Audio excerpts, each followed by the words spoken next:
I was making more money than I ever thought I would ever make in my life, and I was miserable. I grew up broke, and so I felt like, God, I'm making more money than I ever thought. This is everything that I thought I dreamed of. I'm kind of a jerk for wanting more. Hey, everybody. Welcome back to the Scale Smart, Grow Fast podcast. Now, what if scaling your business didn't mean more hours, more pressure, or more burnout, but actually less? Today on Scale Smart, Grow Fast, we're joined by Bethany LaFlamme, attorney, real estate investor, and best-selling author of The Power of OPE. Bethany helps entrepreneurs scale their wealth and freedom through strategic leverage, what she calls other people's everything. In this conversation, we're diving in how you can reclaim your time, trust your team, and scale without the burnout cycle. You'll walk away with a practical framework to build systems that serve your life, not the other way around. Let's get into it. Bethany, welcome to the podcast. I'd love for you to share a little bit of background with the audience today. What brought you to mastering OPE? Well, I have been practicing law for 25 years now, almost 26 years. And as you can imagine, that is a profession that is rife with burnout. And I had scaled a law firm, 3X'd it after joining it. And I was making more money than I ever thought I would ever make in my life. And I was miserable. I grew up broke. And so I felt like, God, I'm making more money than I ever thought. This is everything that I thought I dreamed of. I'm kind of a jerk for wanting more. And I'm kind of a jerk for being upset that I'm tired all the time, because that's what you do. You toil, you work harder, you work harder, you work harder. And that's how you succeed. I realize I'm like, this can't be it. I'm neglecting the very person that I'm building all this for, which is my daughter. That can't be the point. I guess that's really what it boiled down to. I'm like, this can't be the point. It can't be that you just work, and then die with a bunch of stuff. In my law practice, my primary focus is on helping real estate investors raise capital from passive investors. So they leverage OPM, other people's money. So if you've been in business for a minute or read that purple book, you've probably heard of OPM. And I learned that, while it's necessary if you're going to scale to leverage other people's money to some extent, it's not enough. And all my clients, they made really good money, but they were still burning out even when they were leveraging other people's money. And I was like, what else? And I just almost playfully was like, oh, what other people's what? Other people's everything. And I started just picking words and writing stories around the words. And it ended up turning into a book. I happen to like to write, so that part was fun. Publishing, different story, but writing was fun. And so I was just writing stories, and people would give me words. What about other people's families? What can you do with that? And there is a section on other people's families. So it turned into this sort of passion project of mine. But then I really wrote it for myself, talking to myself, like, what else could you leverage? What else could you let go of? Right. And I realized that as entrepreneurs, we just have this death grip on our businesses and almost every single little task, and it's killing us, even if we think we're making more money. And when I started to let that go, I actually started to make more money. So your brain starts to recognize success, right?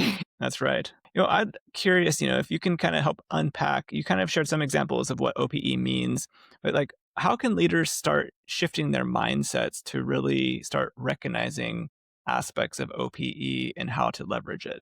That's really the most critical part, isn't it? It's because I know I spent tons of money investing in myself with coaches and mentors and guides or whatever.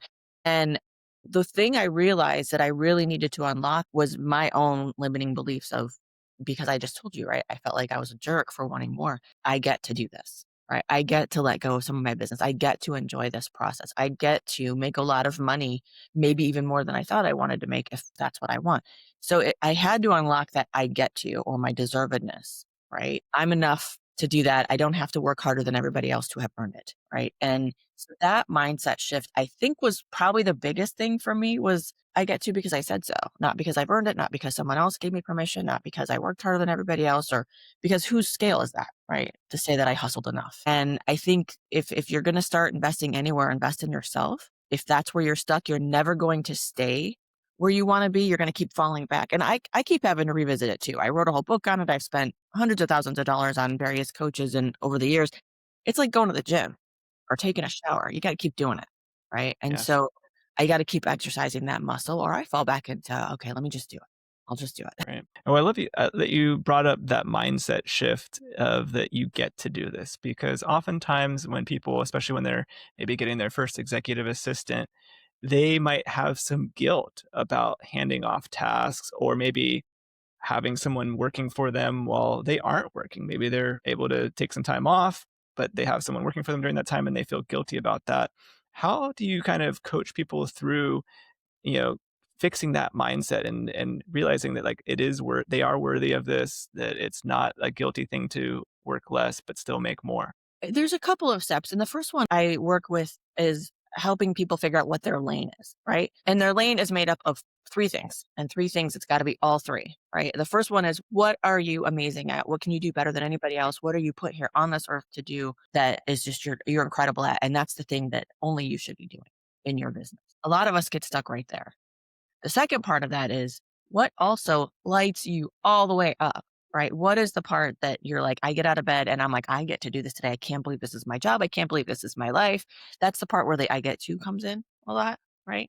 But the third part is the part where people miss a lot, which is it's also got to move the needle closer to your goals by you doing it and nobody else. To do that, you've got to, of course, know what those are. So there's a little bit of that. I know a lot of us entrepreneurs do that. I don't want to daydream. I'll figure that out. Right now, I'm just working. I'll figure that out later. But it's like, well, how do you know if you've succeeded if you don't know what success looks like, right? And so it's those 3 things, figuring out our lane. The next part of that is in your business, you know what your lane is. Obviously, there are other lanes in the business that don't light you up, that you're not amazing at, and that don't move the needle for you having done them. That's someone else's lane. And, it's easy to take baby steps, and you're in such a good business for this because the baby steps always start with an executive assistant or a bookkeeper. Like they just do, because those are things that can pretty easily be offloaded and give you little micro wins to see that, wait a minute, the world didn't stop spinning because I offloaded my email or my calendar, right? And in fact, I feel freer and lighter. And the thing that people I think really need to remember is even if you're not working while someone else is doing that, one is they're in their lane, which means they're happy, they're lit up, they're making money. You're giving them an opportunity to do the stuff. My team doesn't want to do what I do. They're in my email, they're doing my calendar. They do not want to do what I want to do. They want to do that. So I'd be depriving them of what they want to do in their lane if I'm doing it and I'm mad about it. Why would I do that? Right. But then the other part of that is I don't have to be billing hours. I don't have to be physically creating something every moment of the day to be contributing to my business. My rest, my creativity, those things all contribute to everybody in my business and my ecosystem because I'm not burning out. I'm not lashing out at anybody. And I am keeping that bandwidth available to create more things in the business. Brandon Turner, a lot of your listeners might have heard of him. He used to be on Bigger Pockets. He's a pretty big personality in the real estate investing space. He's been very successful in growing a community and in building a multi-million-dollar business. I was at a retreat with him and he said that every single week, without fail, he gets a 90-minute massage.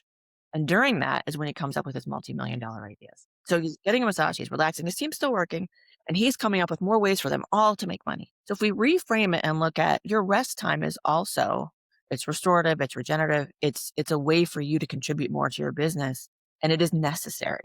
Leveraging other people's everything does not come without challenges. What are some of the biggest challenges that tested your belief in leverage over hustle, and how did you move past them? Early on, when I started to hire, I hired because I was desperate for some help, a warm body, could fog a mirror. I just needed help. I didn't care. And so I was hiring based on just you do it.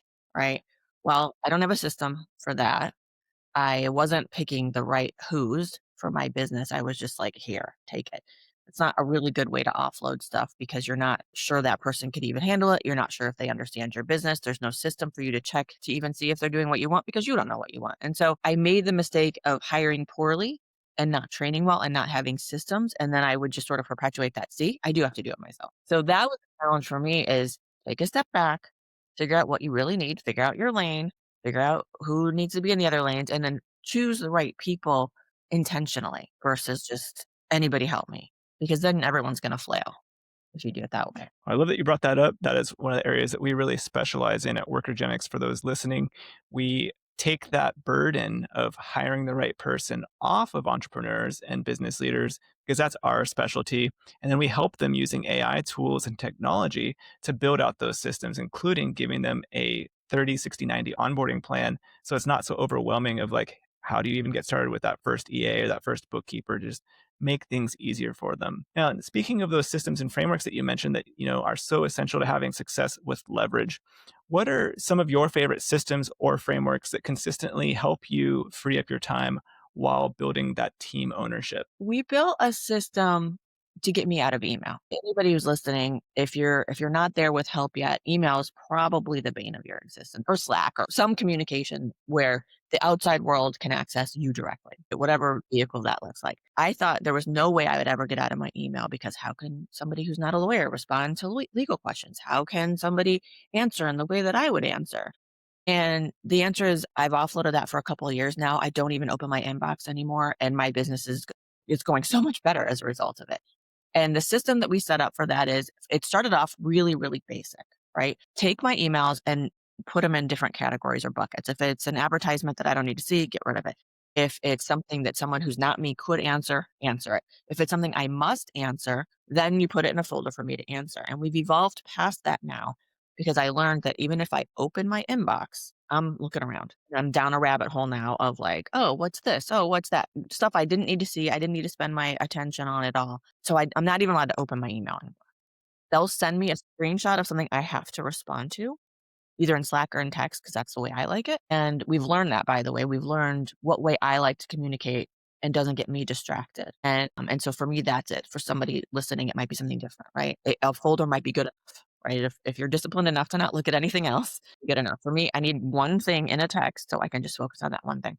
Those systems, just to get me out of my email, is my favorite thing, because it used to be such a time suck for me. Right. At the height of us being super busy, I could see it just populating while I'm trying to work. Right. And you can imagine the distraction, like, oh, I need to respond to that immediately right now. ADHD doesn't help. Right. I'm like, I'm doing this task over here and I want to look over here because it's moving. Right. So that is probably my favorite thing. And then we've actually used AI. And anytime I respond to something, they train my AI of how I responded. So they're better able to respond like me. And then I check it if they need me to check it. And so they've all been trained. My AI has been trained to respond like me, so that I just need to make sure someone doesn't give legal advice who isn't me. If you're running a growing company and still handling too many operational details yourself, there's a better way forward. The Delegate or Die checklist shows you the exact tasks that drain leadership bandwidth and the simple changes that recover 15 to 30 plus hours a week. Download it free at workergenics.com/scale-smart. Now let's get back to the episode. I love that. That's so powerful, leveraging the people and the technology, the systems. One thing that we do encourage our assistant to do as well is, rather than just like, or in addition to sending that screenshot or that message where it's like, hey, we need some input from you, is to have a proposed response already. So that way, like maybe they're 90% of the way there. So it even saves you more time of crafting the full response. You don't have to start from scratch. And I'm sure you do something similar like that. I'm curious, what has really helped you when you are leveraging other people to begin to trust that they can carry out those responsibilities without losing that clarity or quality? I know you talked about like leveraging AI. Are there other like systems or frameworks or kind of mindsets that you found are really helpful in being able to let go of the control for tasks, maybe even beyond the email inbox? Yeah, at the super highest level, I actually took the time to write out my vivid vision. That's a book that, if you haven't read Vivid Vision, it's a great one. There are other ways to get there, but if you just write out the roadmap of where you're going, what your goals are, what the dream is for the business, my whole team knows exactly where I want us to go. And they're bought into it if they're on the team still. And that really helps, because they kind of know why they're doing what they're doing, and they know why I'm doing what I'm doing. And I know it seems a little soft, but I think it's really, really critical to make sure that everybody's bought into the vision and where we're going, because it gives them that excitement of, okay, I'm not just responding to emails. I'm helping us get to this point that seems pretty cool, right? And the vivid vision is very vivid. It's like, it's written 3 years in the future, and it's like, we've done all these amazing things, and I couldn't have done it without these people. And it's something that gets everybody kind of excited. And so that's one thing that we start with. Everybody's on the team has read the vision, and we've gone over it. And even though our way to get to that vision might change over time, they at least know. And then as we go, when we have SOPs for everything, right? And so, standard operating procedure. And if something goes wrong in the business, then we know that there are only really three options. One is, we didn't write an SOP for that. Two is someone didn't follow the SOP, or three is we need to revise the SOP. But that is the universe of possibilities right there. And so that makes it a lot easier to manage. I need compartments, I need structure, but I need to not be confined. Right. And so that's a hard balance to strike. I feel freer if I know I can't go too far off track because we have these systems in place. And look, a lot of us entrepreneurs are some level of ADHD. I think that's probably why we're entrepreneurs, and that's probably why we're so good at it. But that needs compartments, right? And I don't look at it as like keeping me restricted. I look at it as it keeps me safe. Like when you put a toddler in a playpen, right? They can play and do whatever they want in that playpen, but they're safe in there. I need a playpen. Yeah, absolutely. Sometimes having those systems and frameworks can actually give you more freedom than not having them because you're not down in the weeds with your time taken up by all these things going crazy all the time. So, when you're working on scaling these systems, one thing we are big on too, in addition to like the technology, is that automation piece. How do you decide what should be automated versus what might still require that human touch? First of all, I want to automate every single thing that possibly can be automated. And the reason for that is not to get rid of humans, it's to free up our bandwidth for things that really require a human connection. So, how we decide that, one is what interactions are building the relationship. That's not really a task, but it's building the relationship. And to me, that's really important. So if it's, what, I need someone to feel more comfortable than they do in some given situation, that's going to require a human touch. People can tell when ChatGPT's written something. I don't want that. Right. And so I'll pick up the phone and actually call somebody, or somebody on the team will pick up the phone. It doesn't always have to be me. Sometimes I just want to hear a human's voice. That takes usually a human to decide that. Does this require a human? But any rote tasks that we can possibly offload, we do. So if there's some repetitive thing, there is a technology that exists. That's where we are today, right? So scheduling content, there's a way for that. There's scheduling something on my calendar. There's a way for that. Putting out engagement letters for clients. That can all be automated. So anything that doesn't require somebody to just feel that human presence to develop the relationship further, I want to offload to technology. Well, going back to OPE, I would love to, if you could share a story of an OPE that kind of surprised you, that maybe you didn't think of when you were first starting to understand leveraging other people. You kind of mentioned like other people's families as an example. We've talked a lot about technology and of course, just the talent of like team members. What are some other areas that you've found really helpful in leveraging that other people have that maybe business leaders aren't thinking of right now? I think other people's social capital is one that as I was writing, I was like, gosh, that one was kind of surprising to me because it really helps us get past the mindset at the same time as it gives us some credibility that maybe we didn't know we deserved, for example. So I'll give you an example of that from the book. I was speaking at a client's event and, he asked me to speak at his event because I am his lawyer. But he also asked a bunch of like pretty big personalities to speak. So now I'm in the room with literal famous people and then like real estate famous people. All right. There's a different scale. And so we've got, it was Tarek Al Musa from HGTV was speaking. And then Britt Arneson, who's Investor Girl Brit. If any of the real estate people on here follow her, like there's this whole list of people, right? And I was like, why do you have me speaking with like all these people?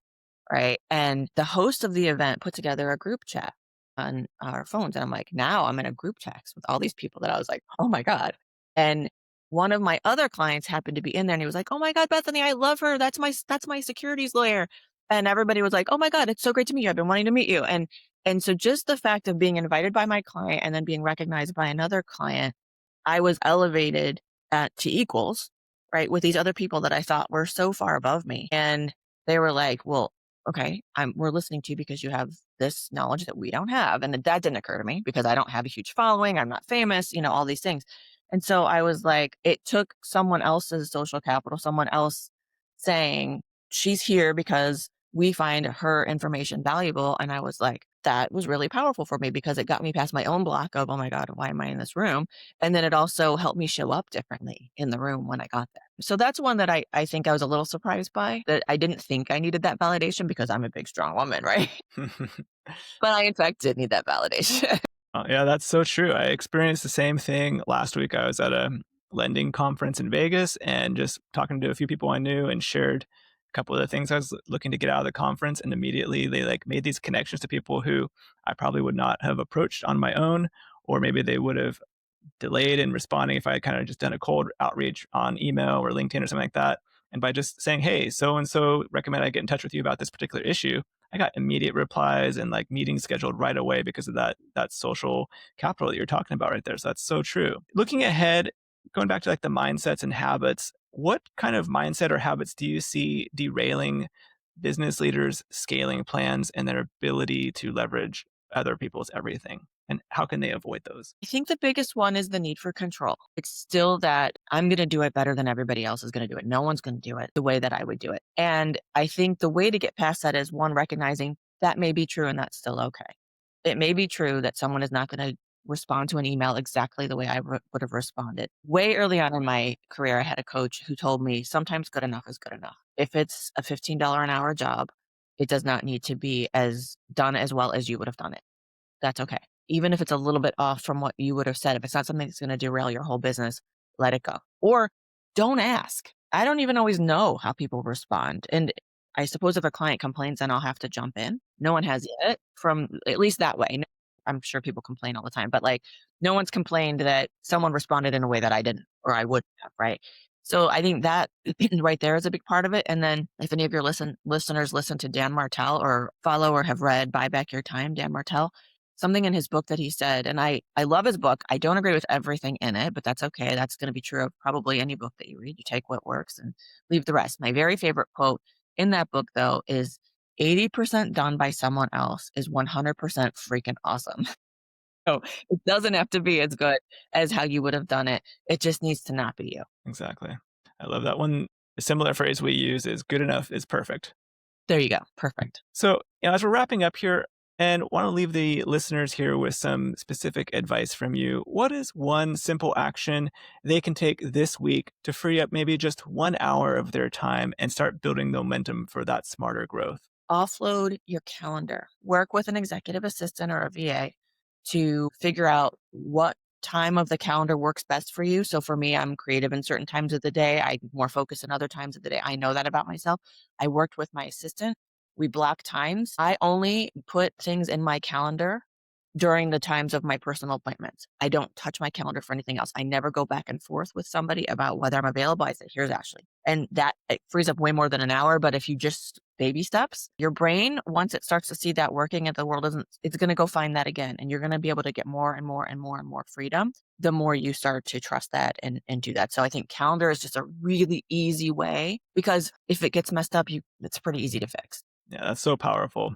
And if someone's ready to step out of burnout and into leverage, where's the best place for them to start exploring your work? And what's one mindset shift they should hold on to after this episode? The good place to find me really is Instagram because everything I do is in my drop down right there. Conscious Capital Collective and the law firms and everything is on Instagram. So it's Bethany_LaFlamme on Instagram. And I think the biggest mindset piece that I want people to remember, if they remember nothing else from this episode, is that regardless of how hard you worked to date or how hard anyone's told you have to work, you get to stay in your lane. You get to enjoy this journey while you build your success. There's no rule that says, or at least you don't have to adopt if someone says it. There's no rule that says you have to struggle and hate it until a certain point. And so you get to enjoy the whole journey starting right now. Awesome. Thank you so much, Bethany. And for your audience out there, if you got value today, hit follow or subscribe and tap that star or like button. Every rating helps us equip more business leaders who want to grow the smart way. And maybe you know a business owner or colleague who could use this. Share this episode with them. It could be exactly what they need right now. And again, thank you all for tuning in to Scale Smart, Grow Fast. Here's to building businesses that give you more freedom, stronger teams, and lasting growth. Until next time, keep scaling smart.